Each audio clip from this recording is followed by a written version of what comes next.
দুপুরের বাংলাদেশে শুরুতেই জানিয়ে দিব শিরোনামগুলো। শহীদ মিনার থেকে শাহবাগমুখী বিডিআরের চাকরিচ্যুত সদস্যরা আলিয়া মাদ্রাসায় স্থাপিত আদালতের পুড়ে যাওয়া কক্ষ পরিদর্শন, বিচারকের পরে জানানো হবে স্থান দিন। বিচার বিভাগ স্বতন্ত্রীকরণে সংস্কার কমিশনকে আদালত পাড়া থেকে নানা পরামর্শ, মামলা দ্রুত নিষ্পত্তিতে প্রয়োজনে অনলাইনে সাক্ষ্য গ্রহণের আহ্বান। ট্রাইব্যুনালে ইলিয়াস আলী সহ ২,২৭৬ নেতাকর্মী গুম খুনের অভিযোগ বিএনপির, অভিযুক্ত শেখ হাসিনা ও আইন শৃঙ্খলা বাহিনীর সংশ্লিষ্ট কর্মকর্তা। দুর্নীতির মাধ্যমে টিসিবির ১ কোটি কার্ড দেয়া হয়, জানালেন বাণিজ্য উপদেষ্টা। একই পরিবারের অনেককে দেয়া হয় সুবিধা। ১ কোটি পরিবারের কার্ডের মধ্যে প্রচুর দুর্নীতি ছিল। একই পরিবারে একাধিক কার্ড ছিল, দুর্বৃত্তায়নের মাধ্যমে এই কাজটা করেছে। বোলিং অ্যাকশন শুধরানোর দ্বিতীয় পরীক্ষাতেও উতরাতে পারেনি সাকিব, আন্তর্জাতিক ক্রিকেটে ভবিষ্যৎ নিয়ে ধোঁয়াশা।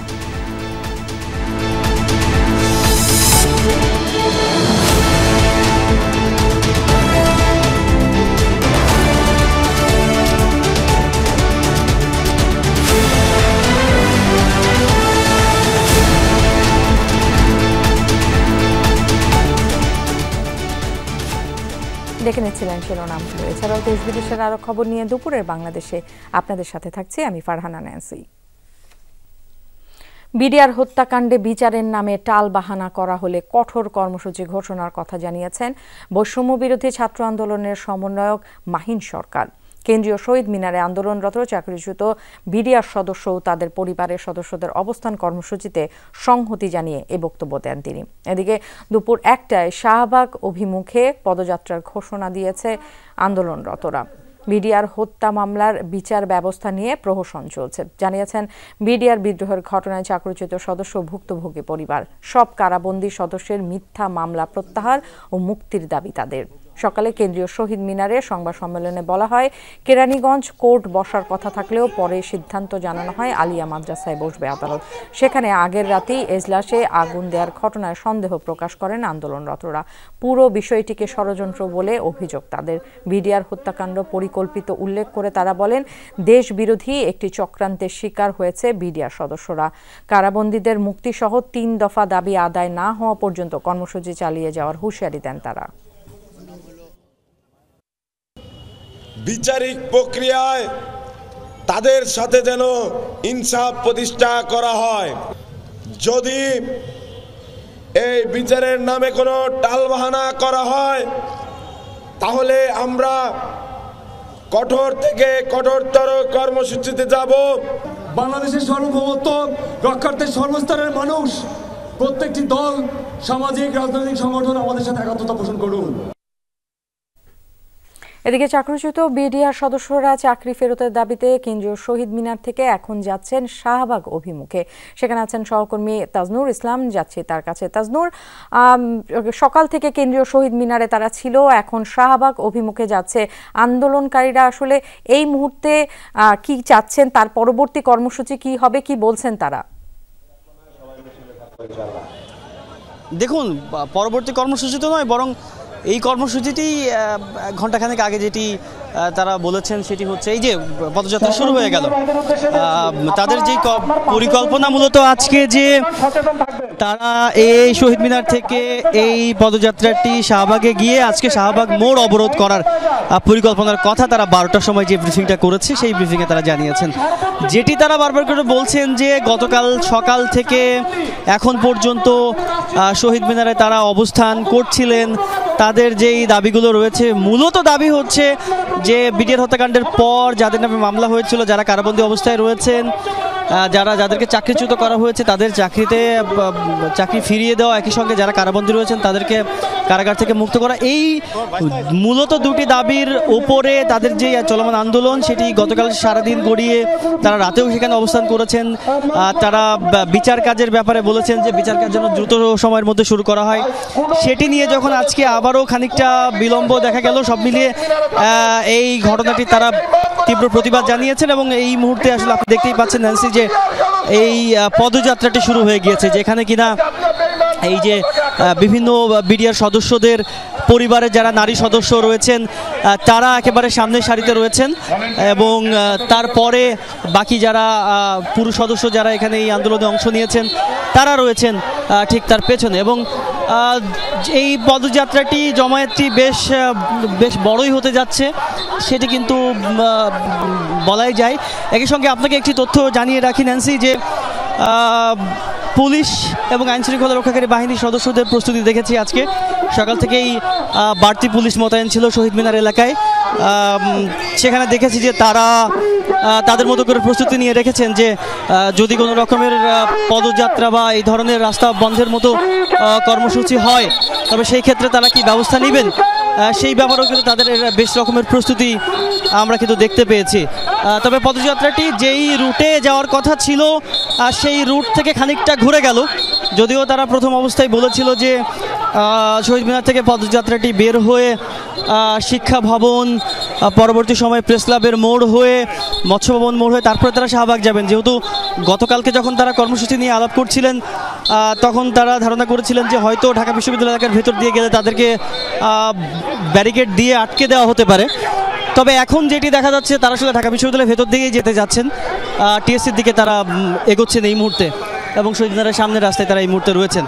সব মিলিয়ে গতকালকে সকাল থেকে শুরু হওয়ার যে আন্দোলন, সেই আন্দোলনের এখন যেই পর্যায়ে, গতকালকে তারা হুঁশিয়ারির মধ্যে ছিলেন যে বড় ধরনের শক্ত কর্মসূচি কিংবা কঠোর কর্মসূচি তারা দিবেন, সেই কর্মসূচির অংশ হিসেবেই কিন্তু এবং দেখতে পাচ্ছেন যে এখন এই যে পদযাত্রাটি সেটি শাহবাগ অভিমুখে শুরু হলো, এবং পরবর্তী সময়ে যখন শাহবাগে পৌঁছবে এবং শাহবাগ মোড় অবরোধ করার যে পরিকল্পনার কথা তারা জানিয়েছেন, সেটি যখন অবরোধ করা হবে পরের ঘন্টাগুলোতে নিশ্চয়ই আপনাকে আরও বিস্তারিত তথ্য জানাতে পারবো ন্যান্সি। নিশ্চয়ই আপনার মাধ্যমে আমরাও দর্শকদেরকে জানাতে পারবো। তাজনুর, আপনাকে ধন্যবাদ। আগুনে পুড়ে যাওয়া বকশীবাজার আলিয়া মাদ্রাসা মাঠের অস্থায়ী আদালত পরিদর্শন করেছেন রাষ্ট্রপক্ষের আইনজীবী বোরহান। জানিয়েছেন পুড়ে যাওয়া এজলাসে এই মুহূর্তে বিচার কাজ চালানো সম্ভব না, পরবর্তী স্থান দিন পরে জানানো হবে। এ সময় ঘটনাস্থল পরিদর্শন করেন বিচারকও। বুধবার গভীর রাতে কে বা কারা পুড়িয়ে দিয়েছে এজলাস কক্ষ। এদিকে যমুনা টেলিভিশনের লাইভে এজলাস কক্ষের অবস্থা দেখে সেনাবাহিনী ও পুলিশ সদস্যরা হাজির হন সেখানে। সকাল থেকে অস্থায়ী আদালতের কার্যক্রম বন্ধের দাবিতে আলিয়া মাদ্রাসার প্রাঙ্গণে বিক্ষোভ করেছেন শিক্ষার্থীরা। এ সময় মাঠ ফিরিয়ে দেওয়ার দাবিতে তারা আলিয়া মাদ্রাসার আশেপাশের সব সড়ক বন্ধ করে দেন। শিক্ষার্থীরা বলেন, মাদ্রাসা খেলার মাঠ ফিরিয়ে দেওয়ার দাবি বহুদিনের। আমরা চাই আলিয়া মাদ্রাসার জায়গা আলিয়া মাদ্রাসাকে বুঝিয়ে দেওয়া। এই ভবনটি জরাজীর্ণ, সেটি পর্যবেক্ষণ করে ওনারা এখান থেকে আদালত অপসারণ করবে, আমরা এটুকু আশ্বস্ত পেয়েছি। আগুন দিছে কারা এটা তো আমরা বলতে পারি না, কিন্তু হচ্ছে এখানে আমরা যখন পুলিশের সাথে কথা বলতেছি, কথাবার্তা হওয়ার ভিতর থেকেই প্রায় 3:30 নাগাদ বেশি এখানে আগুন ধরা শুরু হয়েছে। এসে দেখেছি যে এখানে কিছু কিছু জায়গায় ধোঁয়া আছে, আমরা আসলে তেমন কিছু করতে পারি না, কারণ ভিতর ঢুকতে না পারলে তো আমরা আগুনটা নিভাইতে পারি না। জাস্টিস ডিলেইড, জাস্টিস ডিনাইড বলা হয় দেরিতে বিচার, বিচারহীনতার শামিল। দেশের আদালতে বছরের পর বছর ঝুলে আছে লাখ লাখ মামলা। বিচার প্রার্থীদের ভোগান্তির শেষ নেই আদালত পাড়ায়। বিচার ব্যবস্থার এমন নানা বিষয় নিয়ে কাজ করছে সংস্কার কমিশন। মানুষের দুর্ভোগ কমাতে কি করতে পারে এই কমিশন? দেশের অধস্তন আদালতগুলো থেকে নানা পরামর্শ তুলে এনেছেন সহকর্মী আখলাকুস সাফা ও গোলাম মোস্তফা রুবেল। মোবারক হোসেন সিরাজগঞ্জের দুর্গম চর চৌহালি থেকে মামলার হাজিরা দিতে রওনা দেন। নদীপথে সদরের ঘাট পর্যন্ত আসতেই চলে গেছে 3 ঘন্টা। তারপর ভ্যানে করে আদালতের উদ্দেশ্যে যাত্রা। সব মিলিয়ে আদালত পাড়ায় পৌঁছতেই লেগে গেল 4 ঘন্টা। ততক্ষণে আবারও পিছিয়েছে শুনানির তারিখ। আমাদের নৌকা যখন ফেল করি আবার যাওয়ার সময় বিকাল 4টার পরে, তখন আমরা রাস্তার মধ্যে গাছের তলে বা ওই মসজিদ বারিন্দায় আমাদের রাত্রি যাপন করা লাগে, পরের দিনে উঠে আবার যাওয়া লাগে। আমার দিনও শেষ, আমরা দিন মজুর মানুষ। পারিবারিক কলহের মামলা নিয়ে হোসনে আরা ঘুরছেন 3 বছর ধরে। শুনানি হচ্ছে না, মিলছে কেবল তারিখের পর তারিখ। আমি কোনোদিন অন্যায় করি নাই। তা আমি এখন দেখতেছি মিথ্যারই তো বেশি দেখতেছি, সত্যের জয়। তারপরেও আল্লাহর কাছে ভরসা করে আছে, আল্লাহ তুমি আমাকে সহায় জজ এর মনে দয়া দিও। এক জমির মামলায় 2 বছর ধরে শুধু হাজিরা দিতে দিতে কাহিল আলী আরশাদ ও তার ভাইয়েরা, শেষমেশ সমঝোতায় নিষ্পত্তি। আমগর নিষ্পত্তি জমি তারা বেদা হলে খাই, খরচ তো মেলা হয়েছে, খরচের হিসাব করলে মেলাও। আমাদের উকিল আছে, তাদের উকিল আছে, তারা টাইম পেয়ার দিত, সময় ছায়া আমরা তো হাজিরা দেওয়াই লাগতো। এই 2 বছর ধরে শুধু এরকম হাজিরা দেওয়া, ওইরকম হাজিরাই দিছে। 60 থেকে 70 বছর ধরে চলা জমিজমার এমন বহু মামলা এখনো অধস্তন আদালতে বিচারাধীন। বাদী বিবাদে মারা গেছেন, মারা যাওয়ার পরে তার পরবর্তী প্রজন্ম আসছে, তাও এটা কোনো ইয়েতে আসতে পারে নাই, তার পরবর্তী প্রজন্ম পর্যন্ত চলে গেছে, তারাও মারা গেছেন। একটি মামলায় যখন একজন ব্যক্তি বা পরিবার জড়িয়ে যায়, তখন কখন যে দিন থেকে মাস, মাস থেকে বছর, কখনো তা 1 যুগ পর্যন্ত চলে যায়, তা শুধু এই বিচারপ্রার্থী জনগণই জানেন। দেশের প্রতিটি অধস্তন আদালতের বারান্দার এই দৃশ্য কিন্তু কমবেশি একই রকম। একই তাদের ভোগান্তি, একই তাদের অপেক্ষার চেহারা এবং আক্ষেপ। বিচারে কেন এত বিলম্ব? নানান অভিজ্ঞতার কথা জানান বিচারিক আদালতের আইনজীবীরা। তদন্তকারী কর্মকর্তারা ঘটনাস্থলে যায় না, না যা ফোন দিয়ে তাদেরকে নিয়ে আসে। এখন তো ওই মামলার সাথে তাদের মোবাইল নাম্বার থাকে, বাদীকে বলে তুমি সাক্ষী নিয়ে আসো, সাক্ষী নেয়, হয়তো আজকে নাই কালকে আসো, এইভাবে তারা ভোগান্তির শিকার হচ্ছে। লয়ার হয়তো বা যাচ্ছে, তারও একটা নেগলিজেন্স আছে, আবার বিচারকের যিনি আছেন তেনারও হয়তো বা একটা থাকতে পারে, আবার ডাক্তার সাহেব যিনি সাক্ষী আসতেছে না, আবার তোমার পুলিশ সাক্ষী আসতেছে না, দূর দূর থেকে সাক্ষী নিয়ে আসা লাগে। দ্রুত বিচারের জন্য 90 দিন বা 180 দিনের সময় বেঁধে দেয়া আছে দ্রুত বিচার ট্রাইব্যুনালগুলোতে। সেখানেও বহু মামলা শেষ হতে কেন বছর চলে যায়? যদি এই 90 দিনের মধ্যে, এই 180 দিনের ভিতরে যদি আমরা এইগুলো যদি শেষ না করতে পারি, তাহলে তারপরে আর কোনো কথা লেখা নেই। যার ফলে ওই সুযোগটা নিয়ে বিচারকরাও লেন্দি প্রসেসের মধ্যে যাচ্ছে। অধস্তন আদালতে দ্রুত মামলা নিষ্পত্তি ও খরচ কমাতে করণীয় ঠিক করার পাশাপাশি সুপ্রিম কোর্টে বিচারক নিয়োগে নীতিমালা তৈরির এজেন্ডাকে প্রাধান্য দিয়ে কাজ করছে বিচার বিভাগ সংস্কার কমিশন। ভোগান্তি কমাতে কমিশনের কাছে আইনজীবীদের কি পরামর্শ? আমি কারাগারে যদি একটা অনলাইন সিস্টেম করি যে অমুক আসামির আজকে মামলা, অমুক আসামি উপস্থিত আছে কিনা, হ্যাঁ অমুক আসামি উপস্থিত আছে, তাকে দেখা যাচ্ছে। অনেক উইটনেস কিন্তু আপনার আসতে ভয় পায়, অনেক ভিকটিম কিন্তু আসতে ভয় পায় তারা সাক্ষী দিতে। তাহলে আমরা যদি তাদেরকে ইফেক্টিভভাবে আনার ব্যবস্থা করি, অথবা যদি জুমের মাধ্যমে বা অন্য কোনো প্রক্রিয়ায় বা বিভিন্ন যে থানাতে আছে ওই থানার মাধ্যমে যদি তাদের সাক্ষী নেওয়ার ব্যবস্থা করতে পারি। এই প্রভাবমুক্তই অ্যাটর্নি সার্ভিস হইলেই রাজনৈতিক প্রভাবমুক্ত হবে, বিচার বিভাগ পৃথক হইলেই রাজনৈতিক প্রভাবমুক্ত, তবেই বিচার বিভাগ সাধারণ জনগণ আমাদের কাছে তখন ন্যায় বিচার আশা করতে পারে, তার আগে না। বাদী কিংবা বিবাদী আদালতের বারান্দায় বসে এজলাসের দিকে অপলক দৃষ্টির এ চাহনি বিচার প্রার্থীদের। সংস্কার কমিশনের কাছে তাদের চাওয়া দ্রুত ন্যায় বিচারের ব্যবস্থা। আখলাকুস সাফা, যমুনা নিউজ, ঢাকা। 2008 থেকে 2024 সালের 5 আগস্ট পর্যন্ত সারা দেশে 2276 জন নেতাকর্মীকে ক্রসফায়ার এবং 153 জনকে গুমের ঘটনায় আন্তর্জাতিক অপরাধ ট্রাইব্যুনালে অভিযোগ দায়ের করেছে বিএনপি। সাবেক প্রধানমন্ত্রী শেখ হাসিনা সহ এই ঘটনায় সংশ্লিষ্ট আইন শৃঙ্খলা রক্ষাকারী বাহিনীর সদস্যদের অভিযুক্ত করা হয়েছে। সকালে ট্রাইব্যুনালের প্রসিকিউশন শাখায় বিএনপি মহাসচিব মির্জা ফখরুল ইসলাম আলমগীর স্বাক্ষরিত অভিযোগ দাখিল করা হয়, যার মাঝে ক্রসফায়ারের অভিযোগ 245 পৃষ্ঠার এবং গুমের অভিযোগ 20 পৃষ্ঠার। বিএনপির মামলা সংগ্রহ তথ্য সেলের সমন্বয়ক মোহাম্মদ সালাউদ্দিন খান জানান, বিএনপিকে নির্মূলের উদ্দেশ্যে সারা দেশে চালানো হয় এসব অপকর্ম। একই সময় বিএনপির সাবেক নেতা ইলিয়াস আলী চৌধুরী আলম সহ 153 জন কর্মীকে গুম করা হয়, যেসব ঘটনায় আলাদা অভিযোগ দায়ের করা হয়েছে। বিএনপিকে নির্মূল নিশ্চিহ্ন করার জন্য, দলের নেতাকর্মীদেরকে নেতাশূন্য করার জন্য কর্মীদেরকে গুম করে অপহরণ করে 2276 জনকে আওয়ামী লীগের সন্ত্রাসীরা এবং কিছু আইন শৃঙ্খলা বাহিনীর সদস্যরা ক্রসফায়ারের নামে হত্যা করেছে। বিগত সরকারের আমলে দুর্নীতির মাধ্যমে ১ কোটির বেশি টিসিবির কার্ড দেয়া হয়েছিল। একই পরিবারের অনেকে পেয়েছেন সুযোগ সুবিধা। যাচাই বাছাই শেষে সেসব কার্ডের সংখ্যা কমিয়ে ৬৩ লাখ করা হয়েছে, নিশ্চিত করেছেন বাণিজ্য উপদেষ্টা শেখ বশিরউদ্দিন।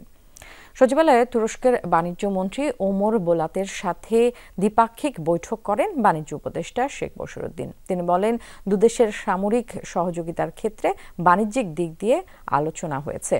গার্মেন্টস, ফার্মেসি, খাদ্যসহ অর্থনৈতিক ক্ষেত্রে বিনিয়োগ সহ নানা বিষয়ে আলোচনা হয়েছে। বাংলাদেশ চাইলে আলাদা ইকোনমিক জোন করে দিতে আগ্রহ প্রকাশ করেছে তুরস্ক। বাংলাদেশে তারা বিভিন্ন ক্ষেত্রে $300 মিলিয়ন বিনিয়োগ করেছে বলেও জানান উপদেষ্টা। তুরস্ক বাংলাদেশে অস্ত্র বিক্রি করতে আগ্রহী বলেও জানান বাণিজ্য উপদেষ্টা। এ সময় তিনি জানান, বাজার নিয়ে রমজানে কোনো সমস্যা হবে না, প্রয়োজনীয় মজুদ আছে।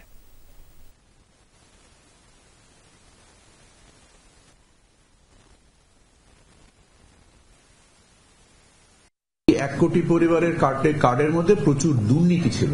একই পরিবারে একাধিক কার্ড ছিল, দুর্বৃত্তায়নের মাধ্যমে এই কাজটা করেছে। কেউই বাদ পড়েনি। যারা ছিল, যারা সঠিক প্রাপক তাদেরকে কাছে পাঠানো হচ্ছে। যারা বেঠিক ছিল, যা ডুপ্লিকেশন ছিল, তাদেরকে বাদ দেওয়া হয়েছে। আন্তর্জাতিক মুদ্রা তহবিল IMF এর পরামর্শে ভ্যাটের হার 15% করা হলে স্থবির হয়ে যাবে রেস্তোরাঁ শিল্প।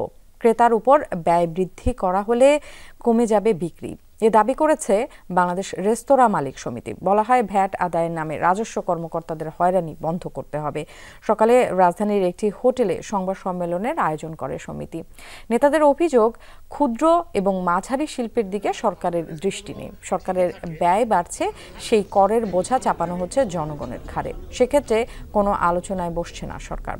সমিতির নেতারা বলেন, আমলাতন্ত্রের ইচ্ছায় কর বৃদ্ধি করা হলেও দুর্নীতি বন্ধ হচ্ছে না। জানান, রাজনৈতিক সরকার এলে জনগণের দাবি গুরুত্ব পাবে। জানানো হয়, রেস্তোরাঁগুলোতে গ্যাস সরবরাহ করা হয় না, বেশি দামে সিলিন্ডার কিনতে হয়। খাদ্যপণ্যের দাম বৃদ্ধিতে ব্যবসায় মন্দা তৈরি হয়েছে, চাঙ্গা করতে কোনো পদক্ষেপ নেই। দেশের প্রায় 5 লাখ সদস্যের এই খাত বাঁচাতে দ্রুত উদ্যোগ নিতে হবে, নতুবা আন্দোলনে নামবে সমিতি।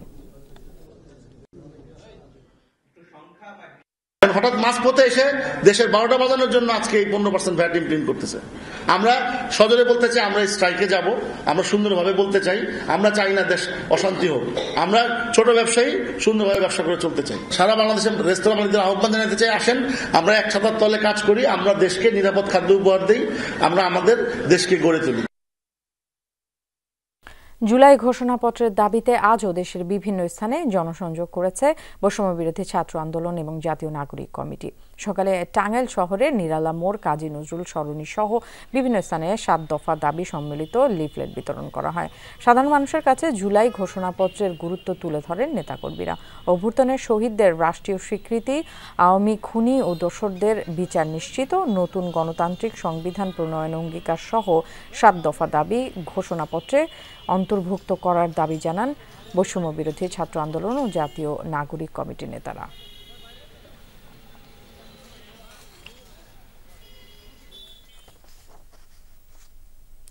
সাভারে দুর্ঘটনার কবলে পড়া একটি অ্যাম্বুলেন্স ও 2টি বাসে আগুন লেগে একই পরিবারের 3 জন সহ মোট 4 জন নিহত হয়েছেন। সন্তানের চিকিৎসার জন্য রাজধানীতে আসছিল পরিবারটি। রাত 2টার দিকে মহাসড়কে এই দুর্ঘটনা ঘটে। এরপর থেকে পলাতক অ্যাম্বুলেন্সের চালক, কোনো মামলা হয়নি এখনো। ঢাকা আরিচা মহাসড়কের ঢাকামুখী লেনে গভীর রাতে একসাথে জ্বলছিল 3টি গাড়ি। প্রত্যক্ষদর্শী ও ফায়ার সার্ভিস জানায়, সড়ক বিভাজকে ধাক্কা লেগে নিয়ন্ত্রণ হারায় একটি অ্যাম্বুলেন্স। পেছন থেকে ঝুমুর পরিবহনের যাত্রীবাহী বাস সজোরে অ্যাম্বুলেন্সকে ধাক্কা দিলে 2টি গাড়িতে আগুন ধরে যায়। পরে আগুন লাগা বাসকে পেছন থেকে শ্যামলী পরিবহনের বাস ধাক্কা দিলে তাতেও আগুন ছড়িয়ে পড়ে। দুর্ঘটনার সময় বাস থেকে যাত্রীরা কোনো মতে নামতে পারলেও রক্ষা পাননি অ্যাম্বুলেন্সের আরোহীরা।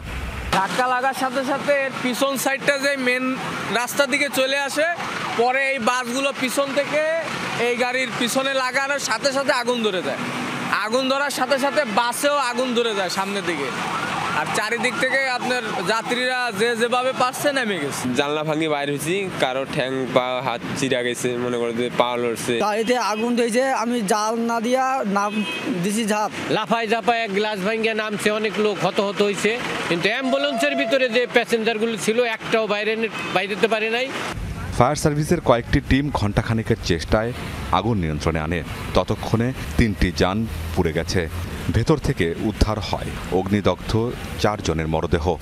অ্যাম্বুলেন্সটা বাম পাশের আইল্যান্ডে ধাক্কা খেয়েছে, আর পিছনে ঝুমুর পরিবহন এবং শ্যামলী পরিবহনের 2টা গাড়ি, একটা গাড়ি আরেকটাকে ধাক্কা দিয়েছে। আগুন নির্বাপনের এক পর্যায়ে আমরা অ্যাম্বুলেন্সের মধ্যে 4 জন ডেড বডি দেখতে পাই, মৃত অবস্থায় দেখতে পাই। আমরা তাদেরকে উদ্ধার করে পুলিশের কাছে হস্তান্তর করি। অ্যাম্বুলেন্সের ভিতরে 4 জনের মধ্যে 2 জন মহিলা ছিল, 1 জন বাচ্চা ছিল, 1 জন পুরুষ ছিল। নিহতরা হলেন মাহফুজা আক্তার শিলা, শিলার ছোট বোন সোনিয়া আক্তার, স্বামী ফারুক ও তাদের অসুস্থ ছেলে। তারা টাঙ্গাইলের বাসিন্দা এবং পরস্পর স্বজন। আমাদের ড্রাইভার সাহেবরা গাড়ি চালান, তাদেরকে আমরা সবসময় সচেতন করি। তারা নিজেরাও জানেন, যখন ড্রাইভিং লাইসেন্স নেয় এই শর্তগুলো থাকে, তারা জানেন যে কুয়াশার সময় আস্তে গাড়ি চালাতে হয়, ফগ লাইট রাখতে হয়, বা এমন কোন গতিতে গাড়ি চালানো উচিত নয়, নিয়ন্ত্রণ হারায় আপনি নিজেই একটা অ্যাক্সিডেন্টে পতিত হতে পারেন। প্রাথমিকভাবে ধারণা করা হচ্ছে অ্যাম্বুলেন্সের গ্যাস সিলিন্ডার বিস্ফোরণ থেকেই আগুনের সূত্রপাত। আমিন বাবু, যমুনা নিউজ। বিগত সরকারকে যেসব দল ক্ষমা করেছে এই প্রসঙ্গে তাদের এখতিয়ার নিয়ে প্রশ্ন তুলেছেন চেয়ারপারসনের উপদেষ্টা জয়নুল আবদিন ফারুক। প্রেস ক্লাবে মুক্তিযোদ্ধা দলের আলোচনা সভায় তিনি বলেন, যারা মিত্র ছিলেন তারা দয়া করে শত্রু হবেন না, সরকারের প্রতি বিশ্বাস আছে এমনটা উল্লেখ করেন তিনি। বলেন তাদের সমর্থন করেছে বিএনপি, দল শিগগিরই নির্বাচন চায় উল্লেখ করেন তিনি। অভিযোগ করেন এখনও মুক্তিযুদ্ধ বিষয়ক সচিব বহাল রয়েছে, তিনি আওয়ামী লীগের আমলে বিগত সরকারের হয়ে কাজ করেছে। সচিবালয়ে আগুনের কারণ জানাতে দেরি কেন সে বিষয়ে প্রশ্ন তোলেন এই বিএনপি নেতা। রাজধানীর গুলশানে রাজবন্দির জবানবন্দি বইয়ের মোড়ক উন্মোচন অনুষ্ঠানে কথা বলছেন বিএনপি মহাসচিব মির্জা ফখরুল ইসলাম আলমগীর। আমরা সরাসরি সেখানে চলে যাচ্ছি। হচ্ছে সংস্কারের মূল মুখবন্ধ, মূল কথা, এবং 19 দফা কর্মসূচি ছিল সবচেয়ে বড় সংস্কার কর্মসূচি। আমরা এই জিনিসগুলো কেউ হিসাব করি না। আমাদের যারা বড় বড় বুদ্ধিমান আছেন, বুদ্ধিবৃত্তিক চর্চা করছেন, বিভিন্ন রকম কথা বলছেন, they never bring this things, সামনে আনবে না। কারণ তারা তো ওই মাটির মানুষের সঙ্গে তারা এখনো সেই সম্পৃক্ততা অর্জন করতে অনেকেই পারে। আমি অনুরোধ করব যে এই বিষয়গুলো সকলকে দেখার জন্য, to study properly Zia Rahman, to study properly Khaleda Zia. Khaleda Zia তিনি ক্ষমতার প্রলোভনে ক্ষমতায় আপনার রাজনীতি আসেননি। তিনি এসেছিলেন যখন, তখন তার সামনে কোনো প্রধানমন্ত্রিত্বের কোনো সম্ভাবনা ছিল না। তিনি এসেছিলেন একটা জাতিকে মুক্ত করতে, স্বৈরাচার থেকে। গৃহবধূ সেই সামনে এসেছিলেন। তিনি দীর্ঘ 9 বছর লড়াই করেছেন। আমি বলি সবসময় যে খালেদা জিয়া প্রথম নারী মুক্তিযুদ্ধ আমার উপরে খুব রেগে যায় ফ্যাসিস্টরা, খুব বাজে কথাবার্তা বলেছে। But that's the truth. 1971 সালের 26শে মার্চ শহীদ প্রেসিডেন্ট জিয়া রহমান যখন স্বাধীনতার ঘোষণা দেন, সেই মুহূর্তে বেগম খালেদা জিয়া ওই চট্টগ্রামের ক্যান্টনমেন্টে তিনি কিন্তু 2 বাচ্চা, শিশু বাচ্চা নিয়ে একা ছিলেন। ওই সময় সৈনিকেরা এসছে তার কাছে যে আমাদের কমান্ডার তো এখন নাই, বাইরে আছেন, আমরা আমাদেরকে বলছে অস্ত্র সমর্পণ করতে, আমরা এখন কি করব? তিনি বলছেন তোমাদের কমান্ডার সেদিন আসে বলতো তোমরা একটা অস্ত্র সমর্পণ করবে না। That was the beginning. কিন্তু দুঃখজনক ভাবে এটাকে কেউ মূল্যায়ন করতে চায় না।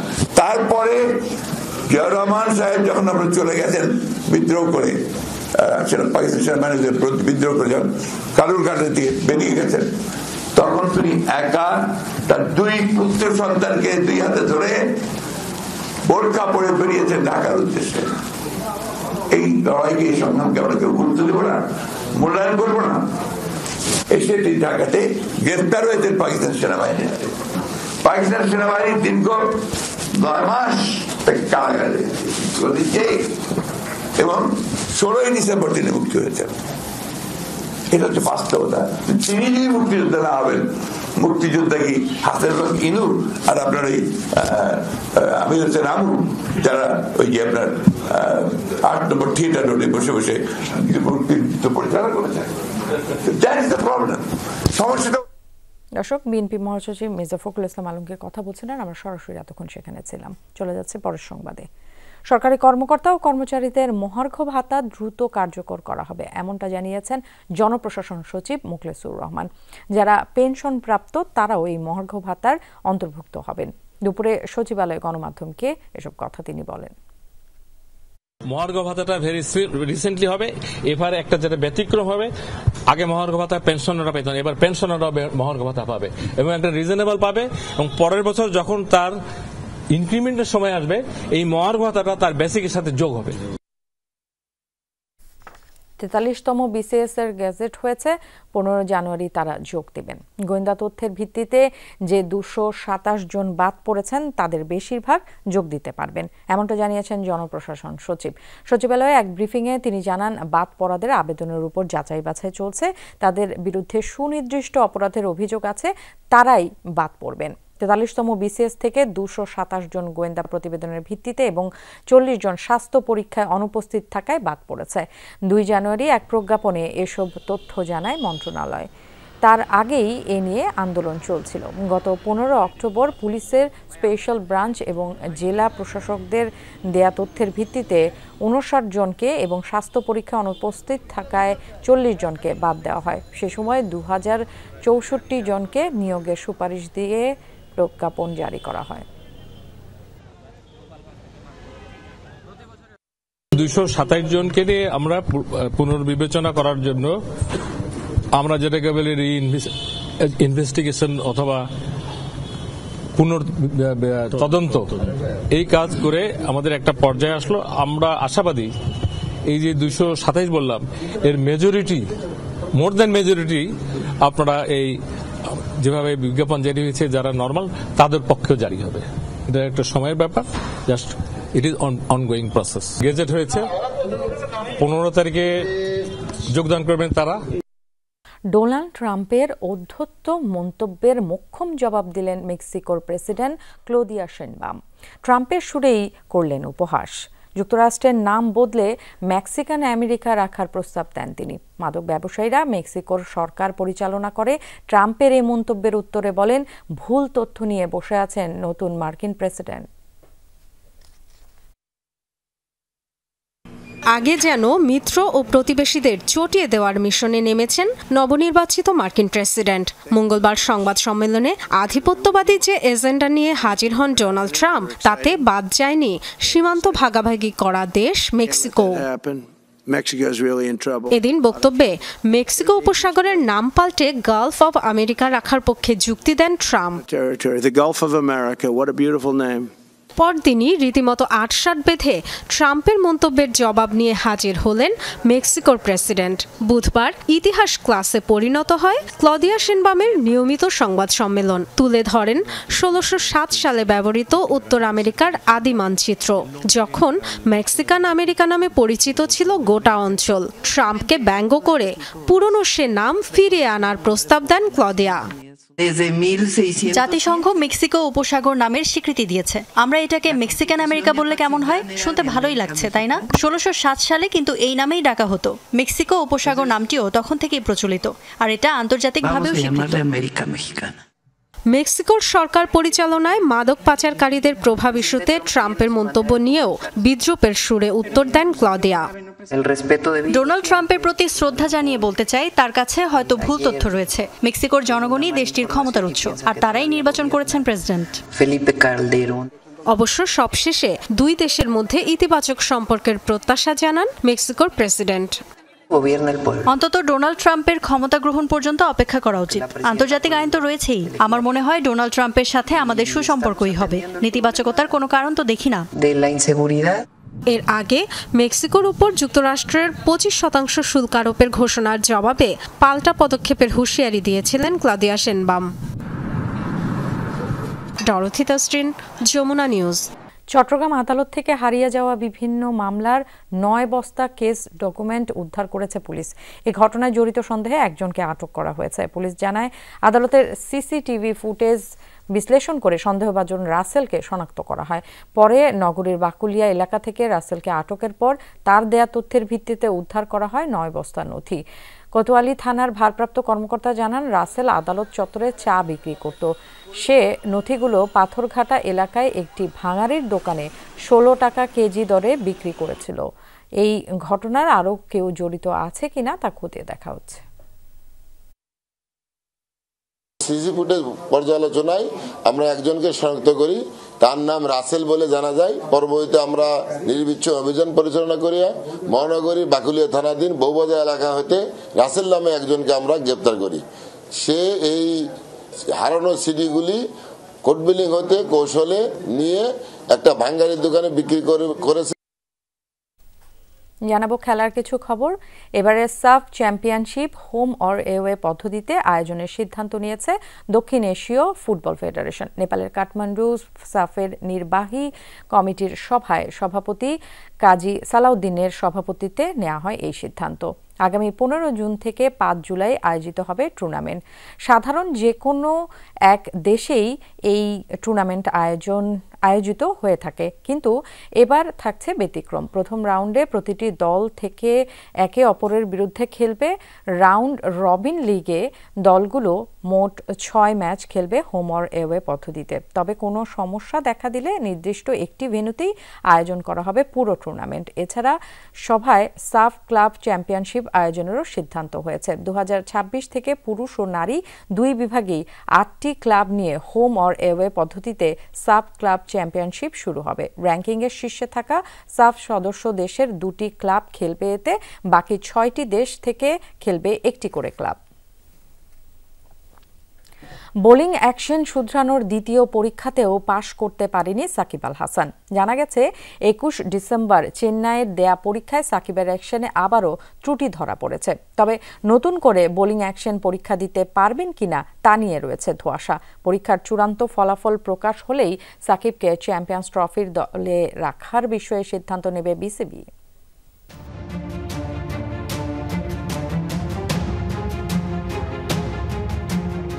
ক্যারিয়ার জুড়েই সাকিব আল হাসান এক ধোঁয়াশার নাম। ক্যারিয়ারের পরন্ত বেলায়ও ধোঁয়াশা কাটছে কই। মাঠের বাইরের ইস্যুতে সাকিবের জাতীয় দলে খেলা হচ্ছে না কয়েক মাস ধরে। এবার সাকিব মাঠের বাইরে থাকতে পারেন ক্রিকেটীয় কারণেই। জানা গেছে, ভারতের চেন্নাইয়ে আইসিসি অনুমোদিত শ্রী রামচন্দ্র বিশ্ববিদ্যালয়ের বায়োমেকানিক্স ল্যাবে বোলিং অ্যাকশন পরীক্ষা দিয়েছিলেন সাকিব। সেই পরীক্ষায় উত্তীর্ণ হতে ব্যর্থ হয়েছেন। সাকিব আবারও নতুন করে বোলিং অ্যাকশন পরীক্ষা দিতে পারবেন কিনা, কিংবা দিলেও সেটা কবে নাগাদ, তা নিয়েও আছে ধোঁয়াশা। ফলে সিলেকশন কমিটির উপরও চাপ বেড়েছে। পরীক্ষার চূড়ান্ত ফলাফল প্রকাশ হলেই তাকে চ্যাম্পিয়ন্স ট্রফির দলে রাখার বিষয়ে সিদ্ধান্ত নেবে বিসিবি। এটা আসলে আমরা নির্বাচক মণ্ডলীরা বোর্ডের কাছ থেকে জানতে চেয়েছি যে তিনি আমাদের এই প্রক্রিয়ার জন্য অ্যাভেলেবেল আছেন কি না। সেটা এখনও আমরা উত্তর পুরোপুরি পাইনি, আংশিক একটা পেয়েছি। কিন্তু যেহেতু আবার একটা শোনা যাচ্ছে তিনি অংশগ্রহণ করেছেন, তো সেটার জন্য ওয়েট করতে হবে। এমনিতে আইসিসির নিয়ম অনুযায়ী আইসিসি স্বীকৃত ল্যাবে পরপর 2টো পরীক্ষায় বোলিং অ্যাকশন অবৈধ প্রমাণিত হলে 1 বছর সব ধরনের ক্রিকেটে বল করা থেকে নিষিদ্ধ হবেন বোলার। তাই নিয়ম অনুযায়ী চেন্নাইয়ে ফেল করা সাকিবের সব ধরনের ক্রিকেটে বল করায় নিষেধাজ্ঞা আসার কথা। খেলা চালিয়ে যেতে পারবেন ব্যাটার হিসেবে। তবে এই রিপোর্টকে চ্যালেঞ্জ জানানোর সুযোগও সাকিবের সামনে থাকছে। যদি বোলারের মনে হয় বোলিং অ্যাকশন টেস্টের রিপোর্ট সঠিক না, তাহলে এ ব্যাপারে তিনি চ্যালেঞ্জ জানাতে পারবেন, আবারও দিতে পারবেন পরীক্ষা। জানা গেছে, দ্বিতীয়বার ফেল করার পর আরও একবার অর্থাৎ তৃতীয়বার সাকিবের বোলিং অ্যাকশনের পরীক্ষা দেওয়ার কথা। সেখানেই উঠেছে প্রশ্ন, আর এই প্রশ্ন উত্তরের খেলার ওপর অনেকাংশেই নির্ভর করছে বাংলাদেশের জার্সিতে বিশ্বসেরা অলরাউন্ডারের ভবিষ্যৎ। Afnan Piyal, Jamuna sports, Dhaka. English premier লিগের ক্লাব লিভারপুল কিনতে আগ্রহী ইলন মাস্ক। টাইমস রেডিওকে দেয়া সাক্ষাৎকারে বিশ্বের সবচেয়ে ধনী ব্যক্তির বাবা এরল মাস্ক জানিয়েছেন এই তথ্য। তিনি বলেছেন, ইংল্যান্ডের লিভারপুল শহরের সাথে পারিবারিক যোগসূত্র রয়েছে মাস্ক পরিবারের, সেজন্যই তার সন্তান ক্লাবটি কিনতে আগ্রহী। এর আগে 2010 সালে লিভারপুল কিনে নেয় যুক্তরাষ্ট্রের ফেনওয়ে স্পোর্টস গ্রুপ। যদিও ফেনওয়ের মুখপাত্রের দাবি, ইলন মাস্কের লিভারপুল কেনার বিষয়টি শুধুই গুঞ্জন। ফেনওয়ের অধীনে নিজেদের সুদিন ফিরিয়ে এনেছে লিভারপুল। 30 বছর অপেক্ষার পর 2019-20 মৌসুমে ইংল্যান্ডের শীর্ষ লিগ জিতে ক্লাবটি। 2018 থেকে 19 মৌসুমে জিতেছে চ্যাম্পিয়ন্স লিগ। এবারও লিগ জেতার দৌড়ে অলরেডরা 19 ম্যাচে 46 পয়েন্ট নিয়ে টেবিলের শীর্ষে লিভারপুল। দুপুরে বাংলাদেশের প্রথম ঘন্টা থেকে আমি বিদায় নিচ্ছি। পরের ঘন্টার খবর নিয়ে ফিরবেন সহকর্মী ইশরাত জাহান। আমাদের সাথেই থাকুন।